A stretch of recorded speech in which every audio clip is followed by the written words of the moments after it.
What's up, everybody? Welcome in to another edition of the CanesInSight podcast, brought to you by Canes. We're here at the FRM studios. I'm your host, Peter Ariz, alongside DMoney. Canes coming off a 30-7 win over Southern Miss, but of course, Texas A&M week. So I know everyone's excited about that. Southern Miss, slow start against them. Came out strong in the second half. What were your overall thoughts from that one? First half was ugly, man. That was not pleasant to be around. It was really feeling like the Central Michigan game from 2019, Manny's first year. That was kind of the vibe I was getting in that first half. Really very much like an Enos offense. Dig and dunk, but you were a tip pass on third down or a penalty, and the drive dives. A lot of completions, but not a lot of movement. Not getting the push up front that you wanted to see. It really felt like that game. I was getting flashbacks to it in that first half. Second half was obviously a much different story, which we needed. It was going to be a very long week of listening to Canes fans complain if that wouldn't have changed. So a good response, but man, scary first half. And best I could say about it is no one got hurt in the game. All bets are off for this week. No one's going to care about what happened in Southern Miss, 37, whatever. This is the game that matters, and it's going to tell us a lot, man, more than it probably should. Yeah, I think it's funny, too. I think Canes fans are probably a little more grateful with the way that the game ended after seeing what happened around college football, last Saturday with Notre Dame and obviously with A&M losing to App State. So, like we said, a little bit of a lackluster start, but got the job done, and, it's A&M week, so I was looking back before we, got here to record, and this game was announced in 2016, November 29th, 2016. So this was Mark Richt's first year. I think they went to the Champ Sports, I don't know what it was called, but the game against West Virginia, right, at the end of the season. And Kevin Sumlin was still the head coach at A&M. So completely different time. Fast forward now 6 years, and both of these programs are in, I think A&M fans are probably still a little upset about last week, but, the trajectory of both programs still looking in the right direction.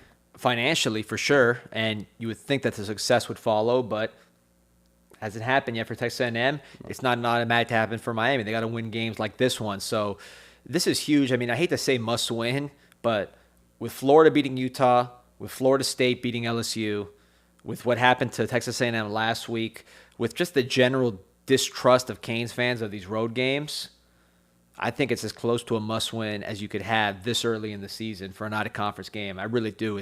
It'll change the whole mood, the whole belief system of Canes fans, because they're expecting to lose. Obviously, the odds makers think Miami's going to lose. No one's going to believe Miami can win these kind of games until Miami actually wins them. Road game, out-of-conference. So this, to me, is a hugely important game. I'm hopeful. When I was driving in here today, I saw a double rainbow. I looked it up. It's a sign of hope in Eastern culture, so I'm feeling very hopeful that things are going to turn around. But, I hate how much pressure's on this game. I really do, because if you lose this one, the tone of the program, which has been so positive since you hired Cristobal, is going to be negative immediately. Yeah. And it's going to be hard to replicate it, because then they're going to feel, all right, we'll win a couple games in the ACC, we'll lose, the next big game. It's just they got to win this one for so many reasons beyond just the win-loss record. Yeah, I was talking to a buddy of mine a couple of days ago, and he was complaining about how the first couple of games have gone, and I said, look, people know I've always been quick to criticize or praise, right? But my criticize or praise starts after this weekend, right? So I think that's kind of the mentality around everyone, and I think that goes to your point. It's like, yeah, things in the recruiting side and just in the overall buzz around the program could shoot through the roof with a win, but obviously on the other side of it could go the other way, and we know how volatile things can get. So hopefully, obviously for the Canes' sake, that doesn't happen. But just getting into the general matchup, right? I think the narrative for most of the offseason has been, well, A&M has recruited really well in the trenches. Obviously, Mario wants to get Miami to that point. We think that the defensive line has some guys, but I think we're still waiting for them to really emerge and see it now against the team who has, hypothetically the guys on the other side. After you've seen the first couple games for each team, right? How is that narrative, looking to play out this weekend? I hate that Appalachian State dominated so much up front because these are going to be highly motivated, blue chip, big, explosive players for Texas A&M. They're going to play their best game because they're going to be called soft all week. They have been called soft all week. So you're going to get the best version of them coming to that game. So, yeah, that narrative we tested, the offensive line for Miami did not do a very good job communication-wise, particularly in the first half last week. You go back and look at those sacks and the pressure the TVD was facing. It wasn't guys getting beat one-on-one, really, aside from maybe one time Ja'Kai Clark got beat. I think Oluwasen, the guard, got beat once. But really a lot of it was communication issues, just timing. The blitz pickup was just wasn't sharp. Which, that's at home against Southern Miss. I understand that they bring a lot of different kind of blitzes. Mario mentioned that they were a little bit surprised by some of the things they did, but they're not as fast, not as athletic, not as charged up as a Texas A&M team at night, at home, motivated off a loss is going to be. So the offensive line needs to perform a lot better than it did in the first half last week. It needs to play really its best game. And if you look at it, Zion Nelson started his career at Florida, which is now, 4 years ago, right? Right. John Campbell, same thing. Ja'Kai Clark, I think, played in that game or played shortly thereafter. So these are guys that have been around, played a lot of big games. So if you want to show how far you've come, and you want to show what this is it, what Mirabald's done. DJ Scapes played a ton of football. DJ Scape, exactly. These guys have played huge games, lost huge games like this.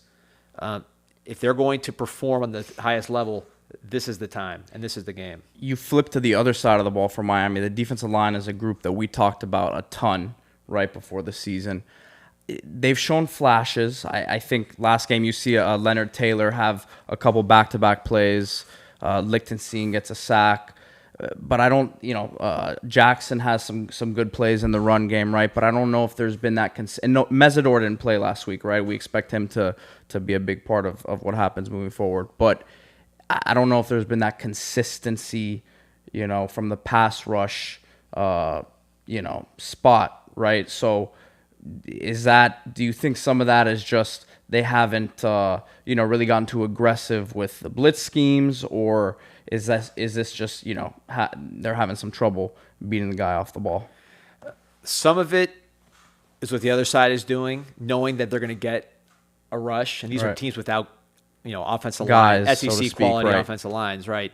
So I think they've avoided it somewhat, and that's affected their offense without actually resulting in sacks. The biggest problem I see with this pass rush, and I think it's better than maybe people think as far as, it's not like they're just getting stonewalled out there. There was pressure last week. But you have a lot of guys that are very long, explosive, but they maybe aren't the most coordinated and flexible guys. You're talking about a Mitchell Agude, a Chance Williams, even a Jafari Harvey. Those are guys that will get to the quarterback, but they won't necessarily break down, finish the play, get the guy down to the ground. And, is that mental? I think it might be just a little bit physical. The guys that have that sort of flexibility, that fluidity to finish the play, you mentioned Leonard Taylor, who did it last week. I think he's going to be a major guy this week. You see Nigel Lee Kelly get involved a little bit last week as well. Nigel Lee Kelly, someone who has that ability, got a sack last week. But, of course, a true freshman on the road, SEC, you might not want to see him this week. But he's a guy that has that. Harrison Hunt. And then the biggest one is Mesidor. All right. So Mesidor, you look at him, he's not going to blow you away. It's not like he looks like Mitchell Agude body-wise. He's not going to beat a Mitchell Agude in a race. But he just has that knack for using his body in an efficient manner to not only beat his guy, use his great hands, but then also once he gets to the quarterback to break down and finish. Which Agude, he had pressure last week. He hit the quarterback a few times, but you want to see him finish with sacks. This would be an amazing week to do it. He had a sack against LSU last year, which was he had a very good game overall, SEC opponent when he was at UCLA. This game is going to be a game scouts are going to be watching. Great opportunity for Agude to show, I look like a star, I'm fast, I play hard, but I also can get the quarterback down. And this would be a perfect week to do that. a lot of the talk this week for A&M has been obviously the quarterback position, right? Haynes King has started the first couple games for them last year, was a big recruit coming out of high school, but he struggled in the vertical passing game the first couple games of the season. Obviously, they lost last week. And now Max Johnson, obviously the kid they bring in from LSU, Coach Rick's nephew, right? Yep. So do you think that what's going on is there's a legit shot that A&M starts Johnson, or is it Jimbo, mind games, so to speak? I think there's a shot, or it's an early trigger, and they pull him if he starts slow. Also, I think Connor Wigman, I don't pronounce his name, the freshman, got some snaps as well. Not a good situation. He said Jimbo did say everything's on the table, so not a good situation for Texas A&M. But we've seen, unfortunately, at Miami, and I'm sure a lot of fans have PTSD about this, is backup quarterback or struggling quarterback finds his footing against Miami, right? So that needs to end. That cannot happen in this game. You have to really have this guy have a crisis of confidence, whoever the person who plays, whether it's Haynes King or Max Johnson or whoever. You need to take their confidence, turn all the energy in the stadium into negative energy towards the quarterback. And the way to do that will be pass rush, like you mentioned, tackling to limit the big plays, which we'll talk about more, and quarterback play, which has been an issue for Miami, particularly that second cornerback spot. Right. So now that we're on, the defense for Miami, the skill position guys for A&M, that's definitely, one of their strengths, right? So you have an A-chain in the backfield, who obviously I think everyone saw the return that he had last week, and he has world-class speed. Outside of him, Ariz Smith at the receiver spot, and then talking to someone at A&M before the season, the guy that they're really excited about is Evan Stewart, the freshman number 1, who last week, you see how explosive he is with the ball in his hands, but also got a little loosey-goosey with it. That's what you're going to get, right, with one of those, 5-star freshmen early in the season. So he's another guy that I know they're excited about. They get the ball to him in space. Keith Brown, a guy from Miami, Coach Duaso has been talking about him for the longest. He had a touchdown in their first game. So they have playmakers on the outside. How concerned are you about those guys getting in space? The tackling is something that a lot of people have noted in the first couple games. I think it was pretty solid in the second half last week, but in the first game especially, people were a little bit concerned with. How would you kind of look at that matchup for Miami? Yeah, and this is to me the key of the game, right. And we'll go through the keys of the game later, but this to me is the key, and we'll just jump right into it. Texas A&M does not have a good offense. They do not have an explosive offense. That's been their problem since Jimbo's been there. Even when they've had better teams, their offense has never been explosive. It is their biggest flaw. Problem with Miami too. But with Texas A&M, that's their biggest problem, and their quarterback hasn't played well. So all good things for Miami's defense. The concern is the guys you mentioned, especially Stewart, who to me looks like a future star, they all have track speed. We're talking about in the 10s, whether it's a chain, Ariz Smith, Brown, Keith Brown, or Stewart. I believe they're all in the 10s on the 100 meters, some of them in the very low 10s. Right. They're at home. One play from one of those guys will electrify the crowd. I think back to Kadarius. One missed tackle, right. I think back to Kadarius Toney in 2019 for the Gators. Yeah, in Orlando. They had one playmaker that would really hurt us, and he hurt us. They meaning Miami, need to be sound. It's coach speak, whatever. With this game in particular, limit the missed tackles, especially on these guys. Fly to the ball, so if one guy misses a tackle, you have backup. And don't blow assignments, because their offense is not good enough to beat you if you're doing the right things. But their playmakers are good enough to win one-on-one. They are, but they really are dangerous if you make mistakes and you're not there, meaning you blow something or you're just not tackling well and not running to the ball. And if you get a 70-yard touchdown from a Smith or an A-Chain or whoever, a Stewart, who everybody's excited about, that's how you electrify the home crowd. And that's what you really need to avoid. So to me, I had as the number one key to the game is explosive plays. Obviously, Miami needs to make them. We could talk about that. Yeah. But They need to limit explosive plays from Texas A&M, and it's really going to come down to just being sound, because this is not an Oklahoma offense or an Alabama offense where they're going to scheme it up perfectly and get the guy in a position to make a play even if you're doing the right thing. They're going to live off mistakes, and if you make a mistake, they can take it the distance. So you just, I mean, kind of led us into it, but offensively for Miami, you talked about the explosive plays. First 2 games of the year, you know, there hasn't been too much downfield. Everyone was excited about the flea flicker touchdown. That was a great play. Obviously, great throw, great catch by Brachard Smith, who, you know, we talked about it before the year. He was the guy who was, you know, the most productive, you know, returning guy along with a Restrepo, right? And he's kind of emerged as a guy, as a playmaker for them in the first few games. For Miami offensively, I don't even want to call them struggles, right? Because for Van Dyke, right? I think that's something people are just kind of you know, overreacting to it at this we've point. seen quarterback struggles. This here. is not. This It's is not yeah. that. It's not that, right? So, looking at the offensive side of the ball, though, what's the key? We want to talk about the keys of the game. That's, you know, let's talk about the offensive ones. Well, we talked about explosive plays. So who's going to step up at receiver? And I'm looking at guys like a Keyshawn Smith, like guys with this. Who's going to make the huge play? A Jacoby George. That's the name. Obviously, he's been suspended. With those things are always tricky, but you need him. In my opinion, he's probably, I would say Romello Brinson is probably the most talented, just from a length twitch perspective. He has some physicality after the catch. But in terms of just overall natural receiver, the most natural receiver to me is George. Right. He can change speeds. He's very good in and out of his breaks. He has huge hands. He can high point it. He can win one-on-one. He's made plays in the scrimmages, but off the field has hurt him. Is this going to be the game that gets him on track? You hate that he gets thrown right in the mix, but he's a guy to watch. They have a need for a big play guy downfield, and I think he could provide that for them. A couple guys who I thought had solid performances last game, Brachard Smith and Michael Redding. Redding, a guy who I think is slowly becoming one of my favorites as a reliable target, tough guy downfield across the middle. I think he's a guy who, as you would say, he makes winning plays, right? And Brachard Smith, another guy who Cristobal has kind of, you know, singled out a few times positively in press conferences throughout fall camp, and I think we saw that last week. Yeah, starting with Redding, who I agree is one of my favorite guys too. I love players that work like that. You don't have to worry about them. You know, we're talking about George here. If you put Redding's brain in George's body, we wouldn't be talking about wide receiver one. I mean, that's just the reality of the situation. Now, these are kids.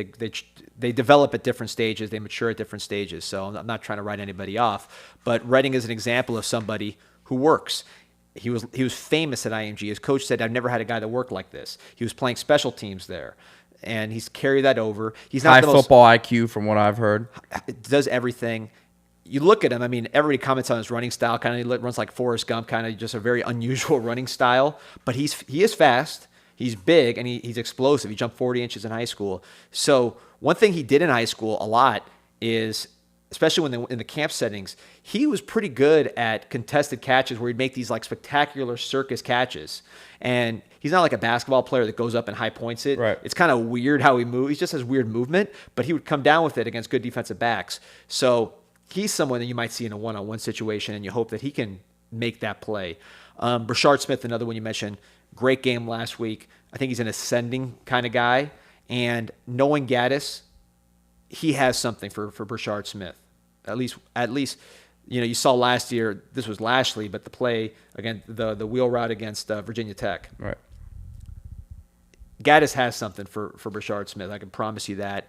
And he's going to be a key guy. And he's kind of like those guys we talked about at Texas A&M where, you know, if there's a bust or if someone misses a tackle and this guy's capable of breaking them, he can go all the way as well. So if you're looking for explosive plays, he's someone that I'd really watch closely from the Miami side.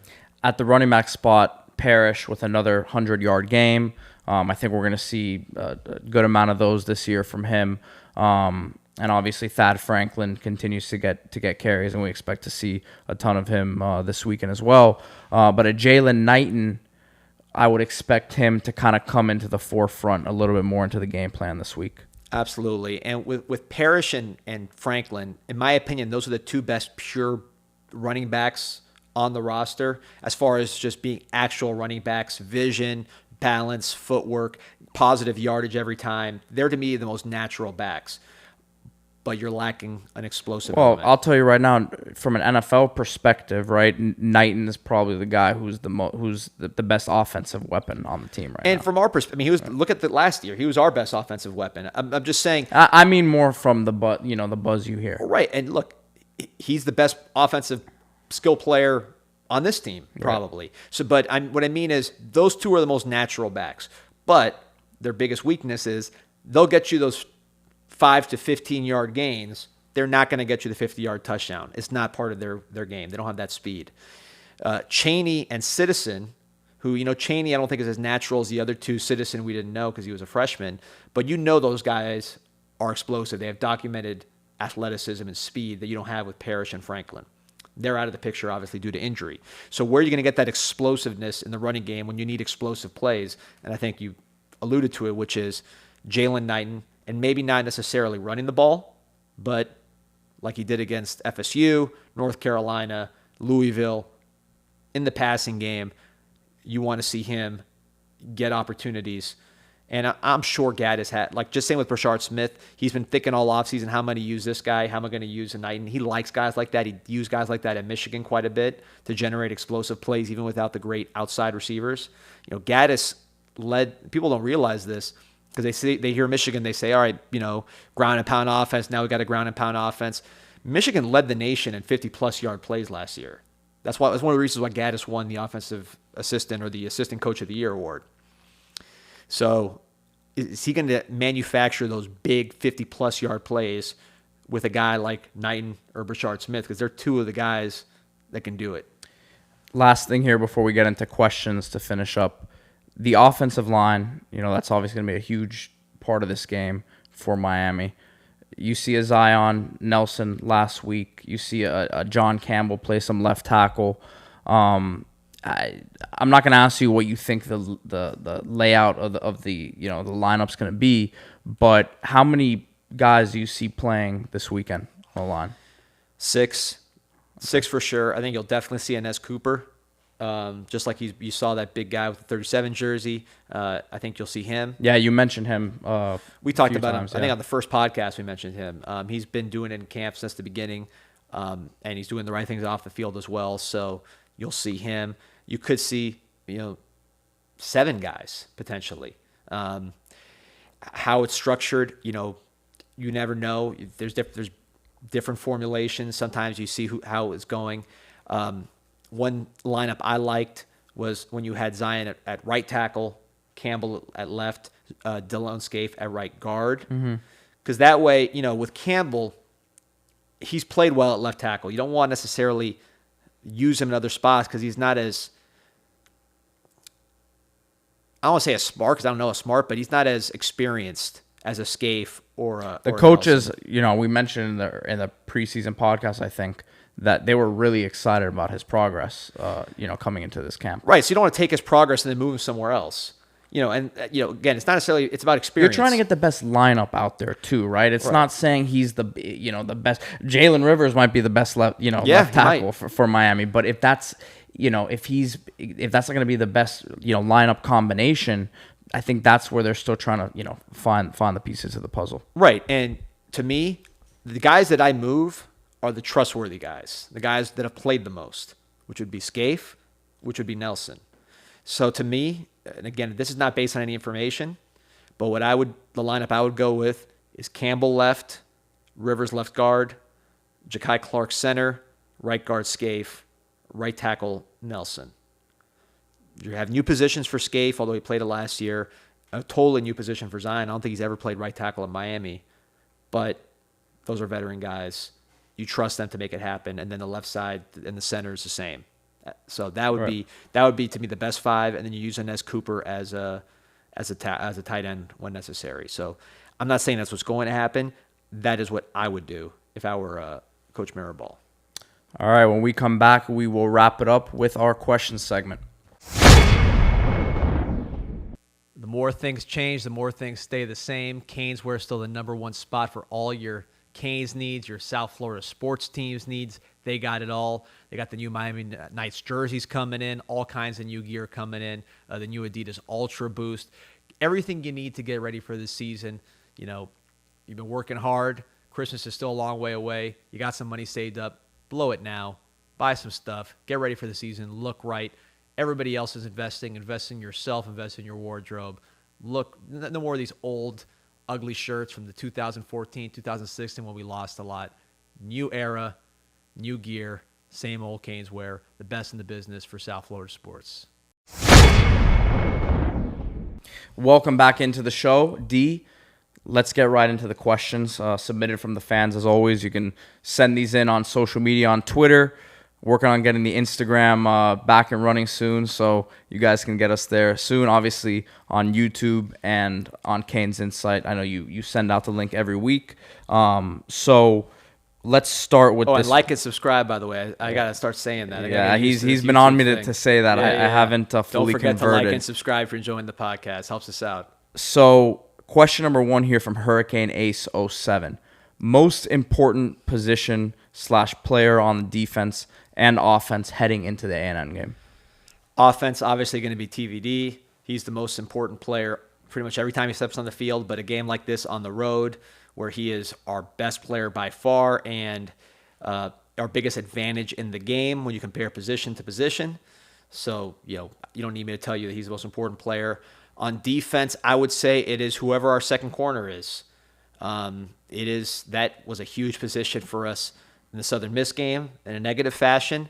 And, no matter what happens, whether it's every group chat I'm in, every time I see somebody, talk to somebody, the first thing I hear is DJ Ivy. Literally no matter where I'm at, in any context when it comes to Canes. And look, I am a realist.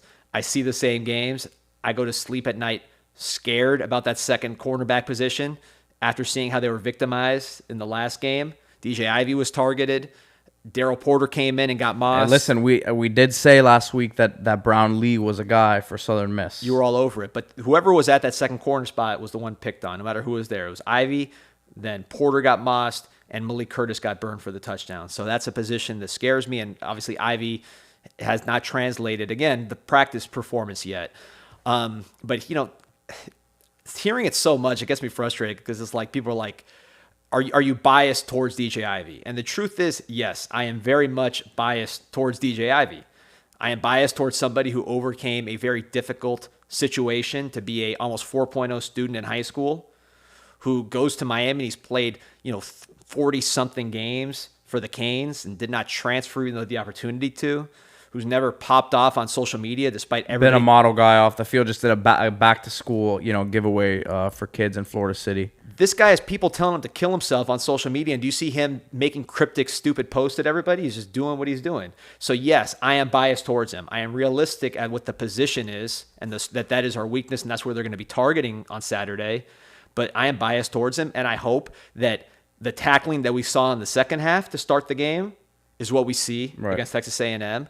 I hope that the play that he really was about to break up on the sideline, and the guy made a spectacular catch, he finishes that play. The interception that he had right in his hands is caught. I hope these things happen, and I am rooting probably harder than anything in the world for those things to happen. If Kevin Steele wants to put someone else on the field, I definitely trust Kevin Steele. If he wants to put Ivy on the field, I trust Kevin Steele. He's been around the block. But that's the key position on defense, no question, and I am personally rooting for whoever's at that spot to do well and to shut up a lot of people. Well said. This next one from Uncle Cliff at Cliff311. What are your 2 or 3 keys to the game? So we already talked about being sound on defense and not allowing an explosive play because of just poor tackling or keeping things in front of them. Right, or blown assignment. Don't let one of those guys electrify the crowd with a game-breaking play. That did not have to happen. So that to me is the first key. Second key, I would say, is beating the blitz. When you talk about Texas A&M, they blitzed over 60% on third down last week. They're going to come after TVD. Southern Miss, you saw their blitzes got home, especially in the first half. There were communication issues on Miami's offensive line. They're seeing that on film, and they're saying, we are going to blitz this offensive line and this quarterback. So expect to see that from Texas A&M. At least I expect to see that from DJ Durkin. And, you look at the Clemson game 2 years ago where De'Ara King went up there. They basically said, you're not going to beat us with Pope and Wiggins, so we're going to just play man and dare you to beat us deep with these guys. Right. We think our corners are better. They were. That's what happened in that. That was a story of that game. We couldn't beat those guys outside. Texas A&M is going to do the same thing. I think they're probably going to play man coverage outside a lot on these receivers with their good, very high-quality defensive backs at Texas A&M, and then blitz TVD, which we could not stop against Southern Miss. That would be my game plan. Now, if you're playing man and you're blitzing like that, TVD does have the ability with his strength and his quickness. He's a 4.28 shuttle guy. He can step up and make a quick move in the pocket and get past the rush. And if he does that and they're playing man and their backs are to him, there's yards to be gained as a runner. We haven't seen that yet. I thought we might see that based on some of the comments he made, some of the things he did in practice. I thought we might see more TVD running. We haven't seen that yet.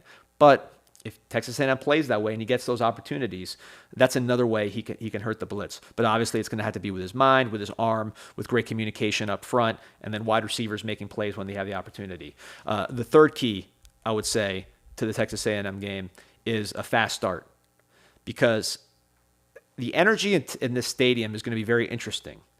They just lost to App State. There's a quarterback controversy. People are feeling pretty bad about the program.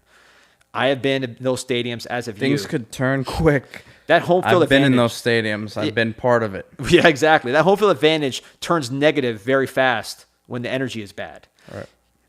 You make a big play to Brachard Smith on the first drive, 3 and out, and then get a field goal or something. Go up 10, 14, nothing or something like that early.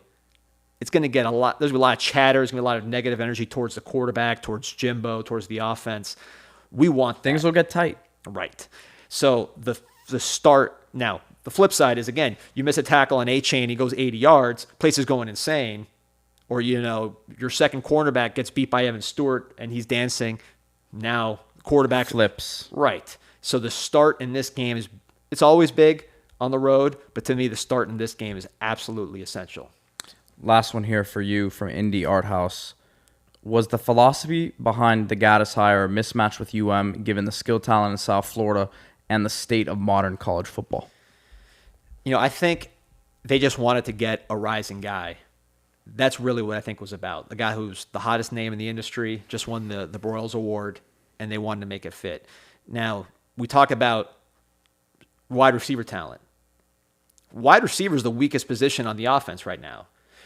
That's not necessarily because of Gaddis. Now, I'm not defending Gaddis' resume, as far as at Miami, has not been written yet. We'll see what he does. So I'm not trying to defend him or anything like that. That story's yet to be told. But it's not like Gaddis inherited an offense with great receivers and chose to build a different type of offense and ignore that talent. Right. He's using his tight ends on the field together a lot because his tight ends are probably two of his better players. He's trying to run the ball a lot because the running game has improved. And the wide receivers just have not been to that caliber yet. So I don't think it's a philosophy issue with Gaddis. Remember, Gaddis was the guy that was at Alabama when they had Waddle, when they had Jerry Jeudy, Devontae Smith, Henry Ruggs. So I'm sure he'd love to play like that if he had those four guys. Mm-hmm. And I can tell you for a fact that when Gaddis got here and really evaluated the team and started hitting the portal and hitting recruiting especially, his focus was on speed. Right.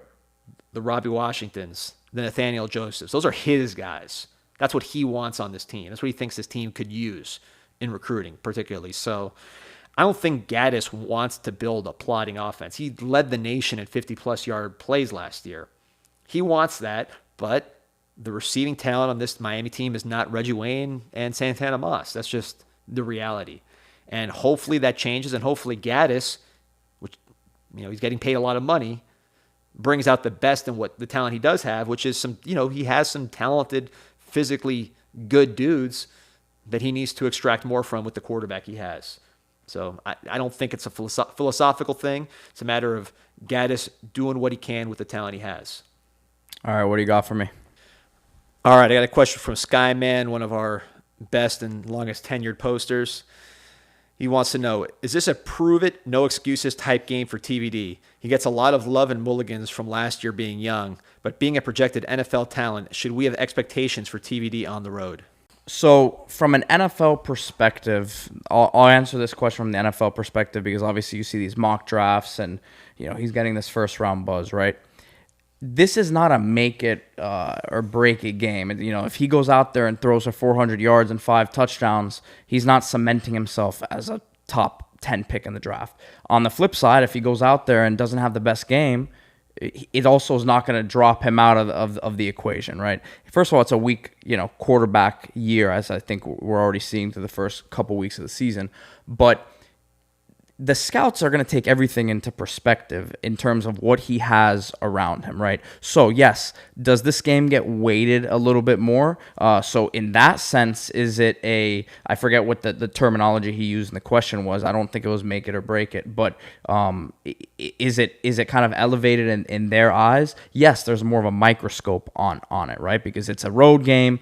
SEC, you expect, the atmosphere to be crazy, and the talent level is extremely high on the other side of the ball. But from the same perspective, as I've come on and said here the last few weeks, people in the NFL understand what he has around him right now is not necessarily all top level NFL type talent. It's going to take a couple years for them. Hopefully, hopefully it's closer to 1 year than 2 or 3 years that they get that level of talent in there. But once that's there, right? It'll obviously be a different ballgame for Miami, but from Van Dyke's perspective, right, and how they're going to evaluate him, they take all of that into account. So no, this is not a game that's going to necessarily make his stock go crazy up or down. Now, if you're talking from a Miami fan perspective, right, that's a different discussion. And if that's what the question is going towards, I think yes, probably it is, right? Because you had so many close calls last year, right? A lot of those games he willed Miami back into it, right? But at the end of the day, when push comes to shove, the fans want to see the performance on the field, which is why we've already talked about too. If they end up losing this game, right, we'll see how the noise around the program changes in a negative perspective, unfortunately. Yeah, I mean, from a fan perspective, I'm racking my brain to think of big road games that we've won.